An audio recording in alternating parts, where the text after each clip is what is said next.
গোপালগঞ্জের বিভিন্ন শিক্ষা প্রতিষ্ঠানের শিক্ষার্থীদেরকে জেলা প্রশাসকের কার্যালয়ে প্রতিদিন এক একটি স্কুলের শিক্ষার্থীদেরকে নিয়ে এসে জেলা প্রশাসনের কার্যাবলী এবং জেলা প্রশাসকের সাথে তাদের ভবিষ্যৎ পরিকল্পনা এবং শিক্ষার উন্নয়নের বিষয়ে যে উৎসাহমূলক এবং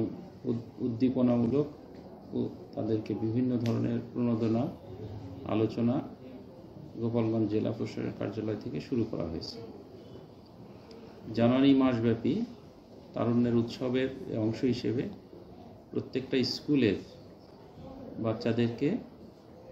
নিয়ে এসে তাদের কাছ থেকে তারুণ্যের ভাবনা, ভবিষ্যৎ বাংলাদেশ বিনির্মাণে তারা কি চায় এবং তাদের শিক্ষার উন্নতিকল্পে যা যা করণীয় সেই বিষয়ে দিক নির্দেশনা দেওয়ার জন্য এই উদ্যোগ গ্রহণ করা হয়েছে।